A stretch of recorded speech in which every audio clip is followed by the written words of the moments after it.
आज हम लोग क्या सीखेंगे, निर्देशांक ज्यामिति के बारे में हम लोग सीखेंगे। और इसके पिछले वाले अध्याय में या पिछले वाले पाठ में हम लोगों ने दो बिंदुओं के बीच की दूरी का सूत्र हम लोग क्या किए थे, ज्ञात किए थे, और उससे संबंधित सवाल को भी क्या किया गया था, सॉल्व किया गया था। अब आज हम लोग क्या सीखेंगे कि दो बिंदु हैं और दोनों बिंदुओं को मिलाया जाए तो एक रेखा प्राप्त होती है। यदि उस रेखा को आंतरिक रूप से या बाह्य रूप से m1 अनुपात m2 के रूप में क्या कर दिया जाए, विभाजित कर दिया जाए, तो उस बिंदु के विभाजित करने वाले उस बिंदु का निर्देशांक कितना होता है और कौन से सूत्र से ज्ञात किया जाता है, तो उसके लिए हम लोग क्या करेंगे, अध्ययन करेंगे। तो मान लिया गया कि दो बिंदु हैं, तो दो बिंदु होंगे तो बिंदु का क्या होता है, निर्देशांक होता है। तो मान लिया गया कि पहला बिंदु क्या है, ये, और इस बिंदु का निर्देशांक क्या है, x1 कामा क्या है, y1 है, और दूसरा बिंदु क्या है, v है, और दो इस बिंदु b का निर्देशांक क्या है, x2 कामा क्या है, y2 है। दोनों बिंदुओं को मिलाया जाएगा तो क्या होगा, रेखा प्राप्त होगा। और इस रेखा को क्या किया जाए, इसको यानी दो अनुपातों में हम लोग क्या करेंगे, डिवाइड करेंगे। वह कौन सा अनुपात है, मान लिया गया कि m1 अनुपात क्या है, m2, क्या है, m1 अनुपात m2 है। अर्थात एक रेखा है और उस रेखा को m1 अनुपात m2 में क्या कर दिया गया, बांट दिया गया। तो जो जहां से डिवाइड किया जा रहा उस बिंदु P का कुछ निर्देशांक होगा। जो बिंदु इस रेखा को दो भागों में डिवाइड कर रहा है, बांट रहा है, उस बिंदु P का निर्देशांक क्या माना गया है, x का मान क्या है, y। अब इस बिंदु P का निर्देशांक कितना होगा, दोनों रंग A और B को मिला दिया जाए तो एक रेखाखंड प्राप्त होगा। और यह जो रेखा, इस रेखा को जो बिंदु P है m1 अनुपात m2 में विभाजित कर रहा है, तो उस बिंदु P का निर्देशांक कितना होगा, तो हम लोग क्या करेंगे, इस सूत्र से क्या करेंगे, ज्ञात करेंगे।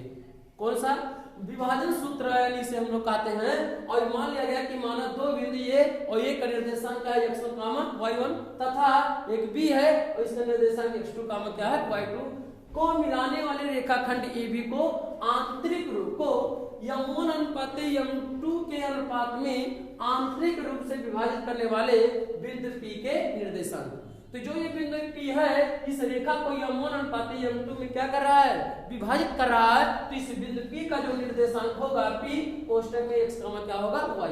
कोई क्या होगा, m1 गुणे x2 यानी m1 गुणे x2 प्लस m2 गुणे x1 बटे m1 प्लस m2। ये जो वैल्यू है ये किसकी वैल्यू है, ये x की क्या है, ये वैल्यू है। यहाँ पर y क्या है, y का जो है m1 गुणे y2 प्लस m2 गुणे y1 बटे m1 प्लस m2। और इस सूत्र को हम लोग विभाजन सूत्र कहते हैं। इस सूत्र को हम लोग क्या कहते हैं, विभाजन सूत्र कहते हैं। लेकिन ये किस अनुपात में, m1 अनुपात m2, यानी दो बिंदुओं को मिलाने वाली रेखा खंड को यदि कोई बिंदु m1 अनुपात m2 में उसे विभाजित कर रहा है, तो उस बिंदु P का जो, या बिंदु P भी हो सकता है, Q भी हो सकता है, R में, उस बिंदु P का या उस बिंदु का निर्देशांक कितना होगा, तो इस बिंदु P का निर्देशांक का सूत्र क्या होगा, m1 गुणे x2 प्लस m2 गुणे x1 बटे m1 प्लस m2। ये किस चीज के लिए है, जब बिंदु आंतरिक रूप से विभाजित करेगा तब। यदि यही रेखा बाह्यता रूप से होता, आंतरिक रूप से ना होकर बाह्यता रूप से क्या करता है, विभाजित करता, तो इसी सूत्र में हम लोग जहां प्लस है वहीं पे क्या लिख देंगे, माइनस कर देंगे।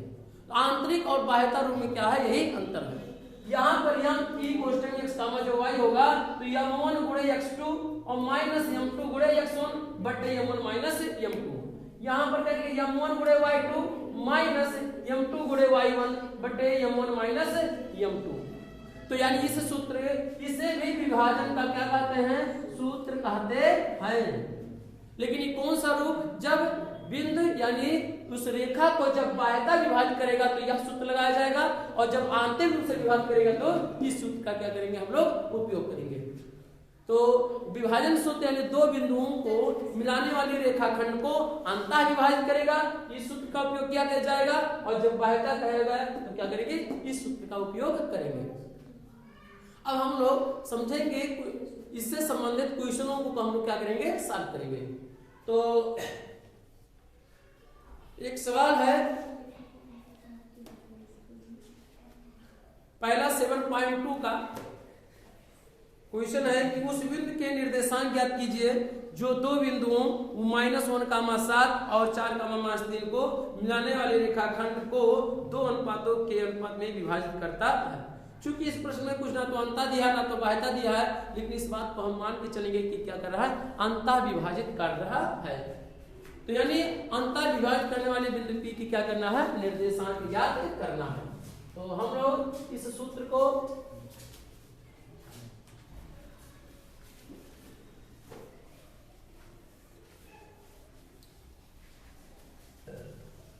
हमारे पास सूत्र है आंतरिक रूप से, पहले जो दो बिंदु दिया है उसको हम लोग क्या करेंगे, सॉल्व करेंगे।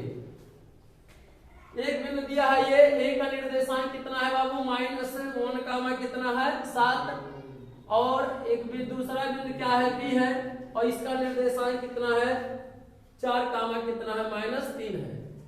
और इस एक बिंदु है, इस बिंदु P का हमें क्या करना है, निर्देशांक ज्ञात करना है। चूंकि अनुपात दे रखा है 2 अनुपात कितना दिया है 3, अनुपात कितना दिया है 3। तो यहां पर देखेंगे कि M1 अनुपात M2 दे रखा है, M1 अनुपात M2 बराबर कितना दिया है, 2 अनुपात कितना दिया है 3 दिया है। ये जो पहला बिंदु का निर्देशांक है क्या है, x1 है, ये क्या है y1। ये जो दूसरा है ये क्या है x2, दूसरा है ये क्या है y2। दूसरे बिंदु का निर्देशांक क्या है 4, कितना -3। ये अंतः विभाजित कर रहा है कि बाह्यता, तो प्रश्न में नहीं दिया तो इस बात को हम क्या मानेंगे, अंतः विभाजित करता है। जब प्रश्न में कुछ नहीं दिया रहता है तो बिंदु P का निर्देशांक कितना होगा बाबू, यहाँ पर A का निर्देशांक कितना है -1, कितना है 7। तो यहाँ पर x1 की वैल्यू कितना होगा -1, और y1 की वैल्यू कितना होगा 7। ऐसे B का निर्देशांक दिया है, B का निर्देशांक कितना दिया है बाबू, यहाँ पर लिख सकते हैं कितना है 4, कितना है 3। तो B का निर्देशांक तो x2 की वैल्यू कितना है 4, और y2 की वैल्यू कितना है -3, और M1 की वैल्यू कितना है 2, और M2 की वैल्यू कितना दिया है 3। तो M1 की वैल्यू यहाँ पर लिख सकते हैं, चाहे M1 बराबर कितना दिया है, M1 बराबर 2, और M2 की वैल्यू कितना दिया है 3। अब हम लोग क्या करेंगे, विभाजन सूत्र का उपयोग हम लोग करेंगे। क्या होता है विभाजन सूत्र, यानी Px, y होता है M1 गुणे क्या होता है x2 होता है, और प्लस M2 गुणे क्या होता है x1 होता है, और बटे M1 प्लस M2 कांस्टेंट है। और दूसरा क्या होता है y का M1 गुणे y2 और प्लस M2 गुणे y1 बटे M1 प्लस M2। इसी सूत्र में हम लोग क्या करेंगे, रख देंगे विभाजन सूत्र में। M1 की वैल्यू कितना दिया 2, तो 2 हो जाएगा, गुणे x2 की वैल्यू कितना दिया है 4, तो कितना हो जाएगा 4, प्लस M2 की वैल्यू कितना दिया है 3, गुणे x1 की वैल्यू कितना दे रखा है, x1 की वैल्यू -1, तो क्या करेंगे -1 बटे M1 प्लस M2। M1 की वैल्यू कितना 2, और M2 की वैल्यू कितना दिया है 3, कामा लगा दिया जाएगा। ऐसे M1 की वैल्यू कितना है 2, गुणे y2 की वैल्यू कितना दिया है -3, तो -3 प्लस M2 की वैल्यू कितना दे रखा है, M2 की वैल्यू दिया है 3, गुणे और y1 की वैल्यू कितना दे रखा है, y1 की वैल्यू कितना दिया है 7, बटे क्या करेंगे 2 धन कितना हो जाएगा 3 हो जाएगा, 2 धन 3। इसी को सॉल्व कर लिया जाए, जो बिंदु होगा वो क्या होगा, निर्देशांक होगा। कौन, अंतः विभाजित करने वाले बिंदु का निर्देशांक होगा। पहला जो रहता है वो x का मान रहता है, जो दूसरा होता है वो y का मान होता है। यानी 4 गुना कितना हो जाएगा 8, और प्लस गुणे माइनस कितना होगा -3, एक कितना होगा 3 बटे 3, 2 कितना होगा 5, कामा। ऐसे प्लस यहाँ पे कोई चीज नहीं तो क्या माना जाएगा प्लस, प्लस गुणे माइनस क्या होगा -2 कितना होगा 6, और प्लस 7 3 कितना होगा 21 बटे 3, 2 कितना होगा 5। इसी को आगे और क्या कर दिया जाए, सॉल्व कर लिया जाए। 8 में से 3 घटाएंगे कितना बचेगा 5, 5 बटे कितना होगा 5 का में 21 -6 है और 21 है, तो जोड़ेंगे कि घटाएंगे, घट जाएगा। 21 में 6 घटाएंगे कितना बचेगा 15, और बटे कितना होगा 5। इसी को काट दिया जाए, 5 से 5 कैसे, तो क्या हो जाएगा 1 काम 5 5 5 15 हो जाएगा, तो कितना हो जाएगा 15। यहाँ पर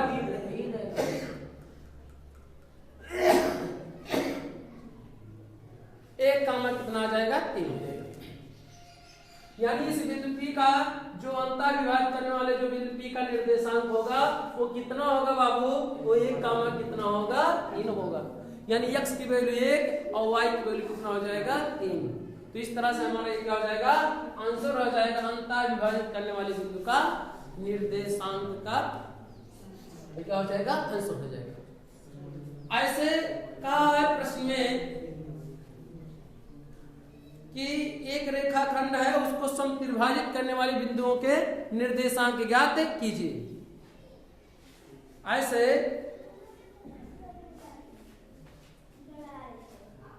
दूसरा सवाल दिया है कि समत्रिभाजित करने वाले बिंदुओं को निर्देशांक ज्ञात कीजिए। समत्रिभाजित माने एक रेखाखंड है और उसको 3 भागों में क्या किया जा रहा है, डिवाइड किया जा रहा है। तो डिवाइड करने के लिए हम लोग क्या करेंगे, सॉल्व करेंगे। एक रेखाखंड है,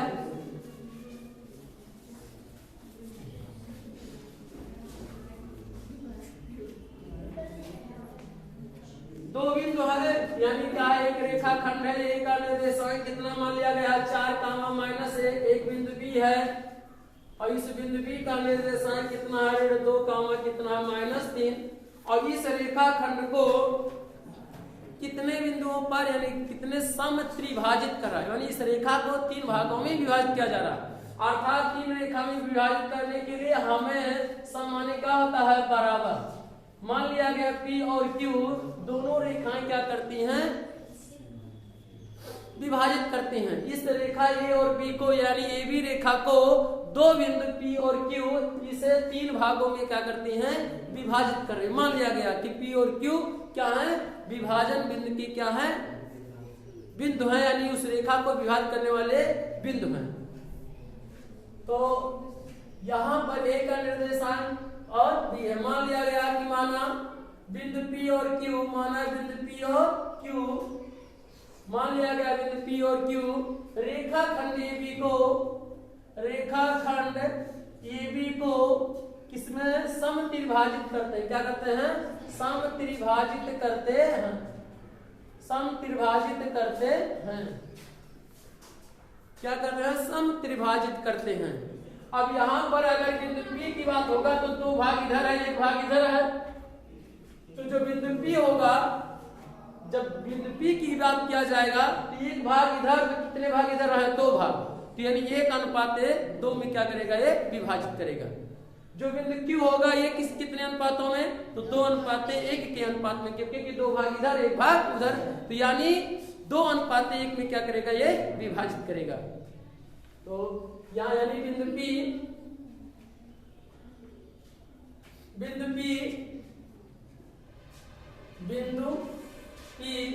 रेखाखंड AB को किसके अनुपात में, 1:2 में क्या करता है, विभाजित करता है। विभाजित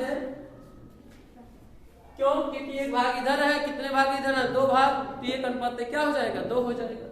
तो यानी M1 अनुपात क्या हो जाएगा, M2 बराबर 1:2 कितना हो जाएगा, 2। यहाँ पर M1 की वैल्यू कितना 1 और M2 की वैल्यू कितना हो जाएगा 2। और विभाजन सूत्र का हम लोग क्या करेंगे, हम लोग सूत्र का उपयोग करेंगे। क्या होगा, P का निर्देशांक x का मान क्या होगा y, तो क्या होगा कोष्टक में M1 गुणे क्या होगा,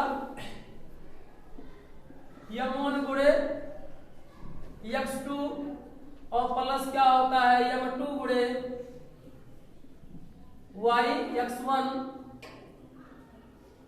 बटे M1 प्लस M2 कामा, और क्या होगा M2 गुणे y2 प्लस M1 गुणे y2 प्लस M2 गुणे y1 बटे M1 प्लस M2। अब इसी सूत्र में हम लोग विभाजन सूत्र ये है, इसी का हम लोग क्या करेंगे, रख देंगे। यहां पर देखा जाए तो ये हमारा क्या है x1 है, ये हमारा क्या है y1, ये हमारा कितना है x2, ये कितना है y2 है, और इसी को हम लोग सूत्र में क्या करेंगे, रख देंगे। चलिए रखिए M1 की वैल्यू कितना है 1, तो 1 रखेंगे गुणे x2 की वैल्यू कितना दिया है -2, तो -2 प्लस M2 की वैल्यू कितना दे रखा है 2 गुणे x1 की वैल्यू कितना दिया है, x1 की वैल्यू कितना दिया है 4 बटे M1 प्लस M2 यानी 1 धन कितना हो जाएगा 2 हो जाएगा। आगे हम लोग क्या करेंगे, सॉल्व करेंगे। ऐसे m1 की वैल्यू कितना दिया है 1, तो 1 गुणे y2 की वैल्यू कितना दिया है -3, तो -3 और प्लस m2 की वैल्यू कितना दे रखा है, m2 की वैल्यू यहाँ पर कितना है 2 और गुणे y1 की वैल्यू कितना दिया है -1 और इसे बटे 1 धन कितना हो जाएगा 2 और हम लोग क्या करेंगे सॉल्व कर लेंगे। सॉल्व करिए, चलिए हम लोग करेंगे प्लस, यहाँ पर कोई चीज नहीं तो क्या माना जाएगा प्लस, तो प्लस गुणे माइनस क्या होगा माइनस, 2 कितना हो जाएगा 2, प्लस 2 चौक कितना होगा 8 बटे 1 में 2 जोड़े कितना होगा 3। ऐसे यहाँ पर कोई चीज नहीं तो क्या माना जाएगा प्लस। चलिए आगे प्लस से प्लस गुणे क्या होगा माइनस, 3 कितना होगा 3, प्लस प्लस गुणे माइनस कितना होगा माइनस और कितना होगा 2 1 2 बटे 1 में 2 जोड़े कितना होगा 3। सॉल्व कर लिया जाए, 8 में 2 जोड़ माइनस 2 जोड़े कितना होगा 6, तो 6 बटा 3 कामा 3 में 2 जोड़े की कितना होगा घटाएंगे तो कितना बचेगा 1, 1 बटे कितना हो जाएगा 2 और करेंगे 3 दूना कितना होगा 6, तो कितना आ गया 2 कामा 1 बटा 2। तो यानी बिंदु जो P का निर्देशांक होगा, इस बिंदु P का निर्देशांक कितना होगा 2 कामा कितना होगा 1 बटे कितना होगा 2 की जगह नहीं होगा, यहाँ पे कितना होगा 3 होगा। इसको क्या बना लिया जाए 3 बना लिया जाए, तो कितना हो जाएगा 3। तो इस तरह से बिंदु किसका हुआ, यानी जो P का निर्देशांक आया वो कितना आया 2 कामा 1 बटे कितना आया 3 आया। अब हम लोग बिंदु किसका ज्ञात करेंगे, बिंदु Q का निर्देशांक ज्ञात करेंगे और बिंदु Q का निर्देशांक ज्ञात करते समय इस बात पर विशेष ध्यान देंगे कि इधर कितने भाग हो जाएंगे 2 भाग, इधर कितना हो जाएगा 1, यानी जो बिंदु Q है इस रेखा को 2:1 के अनुपात में क्या करता है ये विभाजित करेगा। अब हम लोग क्या करेंगे इसका दूसरे पार्ट को हम लोग सीखेंगे, ठीक है, क्योंकि बिंदु P का निर्देशांक ज्ञात हो गया, बिंदु Q का निर्देशांक ज्ञात करेंगे हम लोग। बिंदु जो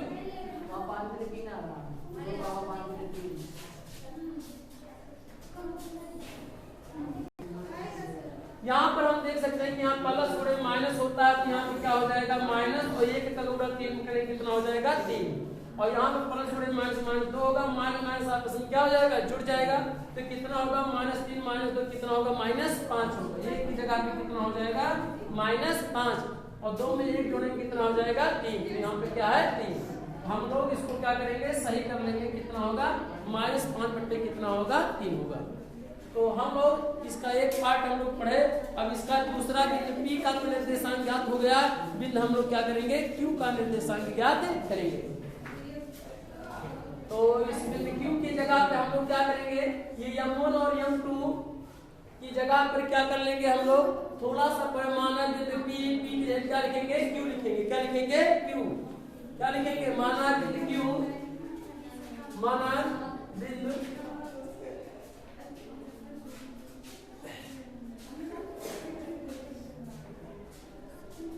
यहाँ पर P है तो P और Q रेखाखंड AB को क्या करते हैं समद्विभाजित करते हैं।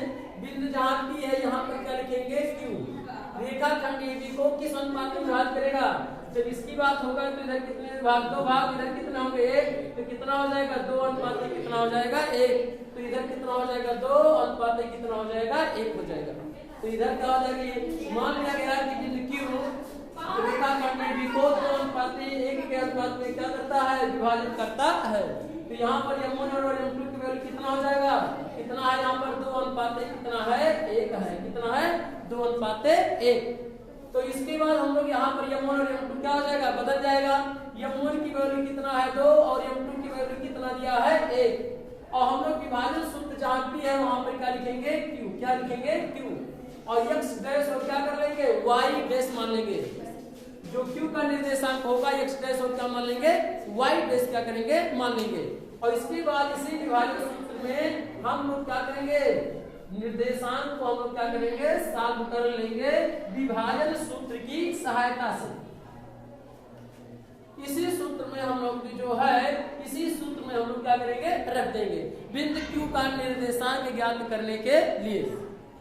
तो करेंगे तो यहाँ पे m1 की वैल्यू कितना है 2, तो 2 हो जाएगा गुणे x2 की वैल्यू कितना है, जो बिंदु है वही बिंदु पहले से पर्याप्त है हमारे लिए सॉल्व करने के लिए। तो जो बिंदु P है माइनस कितना है 2, तो कितना हो जाएगा -2 प्लस m2 की वैल्यू कितना है 1 गुणे x1 की वैल्यू कितना दिया है, तो x1 की वैल्यू कितना दिया है 4।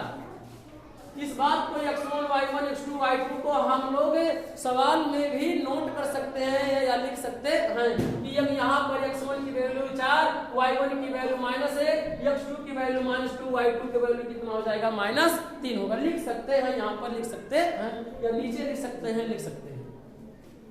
आगे बटे यानी m2 x1 की वैल्यू कितना दिया है 4, तो क्या लिखेंगे 4 बटे और क्या हो जाएगा m1 की वैल्यू कितना है 2, m2 की वैल्यू कितना है 1, कामा m1 की वैल्यू कितना दिया इसमें रखिए, m1 की वैल्यू कितना दिया है 2, तो 2 गुणे y2 की वैल्यू कितना दिया है -3, तो क्या करेंगे -3 और प्लस m2 है तो m2 की वैल्यू कितना दिया है, m2 की वैल्यू 1 गुणे y2 की वैल्यू कितना दिया है y1 की वैल्यू, तो y1 की वैल्यू कितना -1 और कोष्टक में 2 धन कितना हो जाएगा 1।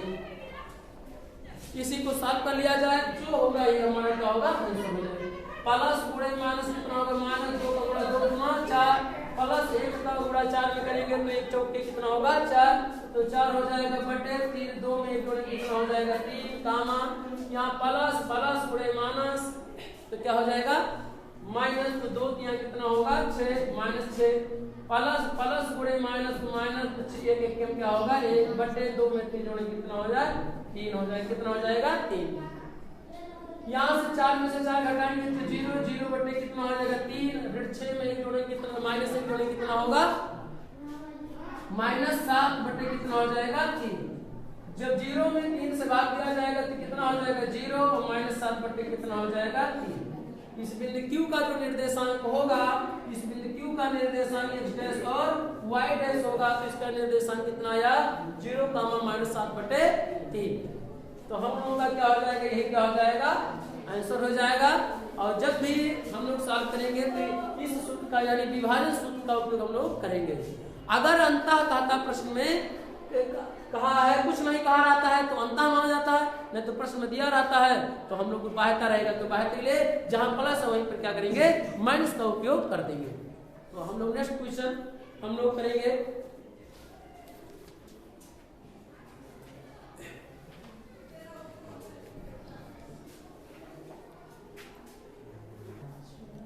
तो अगला क्वेश्चन है कि बिंदुओं ऋण 3, 10 और 6, ऋण 8 को, जिसमें बिंदुओं 6, ऋण 8 को जोड़ने वाले रेखाखंड को बिंदु ऋण 1, 6 किस अनुपात में विभाजित करता है। इस प्रश्न में कि पूछा है कि किस अनुपात में, तो जब अनुपात की बात पूछेगा तो हम लोग उसको के अनुपात से 1 मान लेंगे या यल अनुपात m1 और m2 यदि हम मानेंगे तो उसमें 2 अचर राशियां हो जाएंगी, चर राशियां हो जाएंगी, उसे हल करने के लिए 2 समीकरण की जरूरत होगा। इसीलिए m1 जब अनुपात प्रश्न में पूछेगा तो m1 अनुपात m2 को हम ये टोटल अनुपात मान लेंगे, इसे क्या मान लेंगे के, और बटे 1 रहता है तो अनुपात क्या मान लेंगे 1। किसी भी संख्या के नीचे अगर देखा जाए तो m1 अनुपात m2 को हम लोग m1 बटे m2 भी लिख सकते हैं, और इसी बात को किसी संख्या के नीचे बटे 1 तो इस टोटल को क्या मान लिया जाएगा के, और बटे क्या हो जाएगा 1, यानी के अनुपात 1 में क्या करेंगे हम लोग मानेंगे के अनुपात 1। जब भी प्रश्न में अनुपात पूछता है तो उसे हम लोग के अनुपात 1 में क्या करेंगे मानेंगे। चलिए, तो कहा है कि 2 बिंदुओं को मिलाने वाले रेखाखंड को, तो -3 कितना दिया है और कितना दिया है -3, कितना दिया है 10 और कितना दिया है 6, कितना दिया है माइनस कितना है 8। और कह रहा है को जोड़ने वाले रेखाखंड को जो बिंदु है वो ऋण 1, क्या है 6, एक बिंदु P है, यह रेखा को किस अनुपात में ऋण 1, 6 के में क्या करता है, यह बिंदु विभाजित करता है। और पूछ रहा है कि यह जो बिंदु P है यह इस रेखा को किस अनुपात में विभाजित करता है। तो हम लोग इसके लिए विभाजन सूत्र का क्या करेंगे, हम लोग उपयोग करेंगे। यहाँ पर अगर देखा जाए तो x1 की वैल्यू क्या है, x1 की वैल्यू कितना दिया है -3 दिया है, और y1 की वैल्यू कितना दिया है 10 है, कितना दिया 10 ही है 10 है सवाल में। फिर यहाँ पर x2 की वैल्यू कितना दिया है 6, सॉरी x1 की वैल्यू कितना दिया है 6 और x1 की और x2 की वैल्यू सॉरी x2 की वैल्यू कितना दिया है 6 और y2 की वैल्यू कितना दिया है -8 दे रखा है। यहाँ पर अगर पूछा किस अनुपात में तो मान लेंगे विभाजन करने वाले बिंदु P का जो निर्देशांक है ऋण 1 कामा कितना है 6 विभाजित करने वाले बिंदु के यानी रेखाखंड अगर इसे A मान लिया जाए और इसे B तो रेखाखंड AB को विभाजित करने वाले बिंदु P का जो निर्देशांक होगा कितना दिया प्रश्न में -1 कामा क्या है 6। कार्य प्रश्न में पूछ रहा है कि यह जो बिंदु है इस रेखाखंड को यानी AB को किस अनुपात में विभाजित कर रहा है तो किस अनुपात में तो हम माने के माना कि अनुपात 1 में क्या करता है विभाजित करता है। लिखेंगे माना रेखाखंड AB को बिंदु रेखाखंड AB को रेखा AB को बिंदु P ऋण 1 कामा 6 बिंदु P के अनुपात 1 में क्या करता है बिंदु P के अनुपात 1 के अनुपात में विभाजित करता है। क्या करता है विभाजित करता है। मान लिया गया कि जो बिंदु P है के अनुपात 1 में क्या करता है विभाजित करता है। इसके बाद हम लोग क्या करेंगे सॉल्व करेंगे विभाजन के सूत्र का ही उपयोग हम लोग क्या करेंगे P बराबर क्या होता है x कामा क्या होता है y क्या होता है m2 गुणे क्या होगा m1 गुणे क्या होगा x2 प्लस m2 गुणे क्या होगा x1 बटे m1 प्लस क्या होगा m2। यहाँ पर m1 की वैल्यू क्या है k और m2 की वैल्यू कितना है 1 कामा और क्या हो जाएगा m1 गुणे क्या हो जाएगा y2 प्लस m2 गुणे y1 बटे m1 प्लस क्या होगा m2। विभाजन सूत्र का हम क्या करेंगे उपयोग करेंगे। इस बिंदु P का जो निर्देशांक x के बराबर होगा जो y होगा y के निर्देशांक के क्या होगा बराबर होगा। तो यहाँ पर दिया है ऋण 1 कामा कितना दिया है 6 बराबर यहाँ से क्या कर लिया जाए रख लिया जाए m1 की वैल्यू देखा जाए यहाँ पर लिख सकते हैं कि यहाँ m1 की वैल्यू k और m2 की वैल्यू कितना है m2 की वैल्यू कितना है 1 दे रखा है और x1 y1 दिया है सब वैल्यू रखा गया है सॉल्व कर लिया जाए। m1 की वैल्यू कितना दिया है k तो k गुणे x2 की वैल्यू कितना दिया है x2 की वैल्यू x2 की वैल्यू कितना दिया है 6 प्लस m2 की वैल्यू कितना दिया है 1 और गुणे x1 की वैल्यू कितना दिया है तो -3 और वो क्या हो जाएगा कोष्टक बंद और m1 plus m k plus कितना हो जाएगा 1 हो जाएगा क्योंकि m1 की वैल्यू क्या है k और m2 की वैल्यू कितना है 1 सॉल्व किया जाए। कामा m1 की वैल्यू कितना दे रखा सभी वैल्यू रखा जाए m1 की वैल्यू k गुणे y2 की वैल्यू कितना दिया है -8 प्लस m2 की वैल्यू 1 गुणे y1 की वैल्यू कितना दिया है 10 बटे और क्या हो जाएगा k प्लस कितना हो जाएगा 1। किस अनुपात में तो k अनुपात 1 माना गया है और हम लोगों को k ही ज्ञात करना k की वैल्यू ज्ञात करना है। 6 का गुणा k में कितना हो जाएगा 6 k हो जाएगा और यहाँ पर प्लस गुणे माइनस कितना -3 कितना होगा 3 बटे k प्लस कितना हो जाएगा 1 कामा 8 का गुणा k में प्लस गुणे माइनस कितना होगा -8 गुणा k में कितना हो जाएगा 8 k और प्लस 10 बटे k प्लस कितना हो जाएगा 1। यहाँ पर p का निर्देशांक -1 कामा होगा जो यही इसकी वैल्यू है यानी जो x होता था ये x के बराबर होता था जो दूसरा y होता था y की क्या होता है बराबर होता है।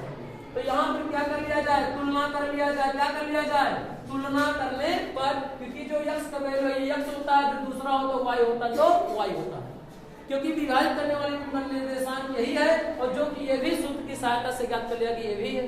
तो क्या कर लिया जाए तुलना कर लिया जाए क्या करने पर तुलना करने पर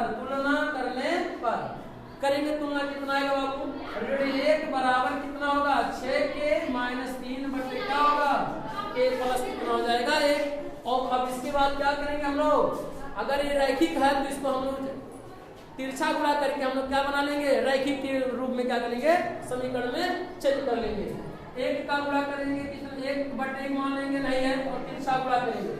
एक का गुणा 6 में करेंगे तो कितना हो जाएगा 6 के, और एक का गुणा 3 में करेंगे कितना हो जाएगा 3, बराबर -1 का गुणा के में करेंगे कितना होगा -k, और -1 का गुणा 1 में करेंगे कितना होगा -1।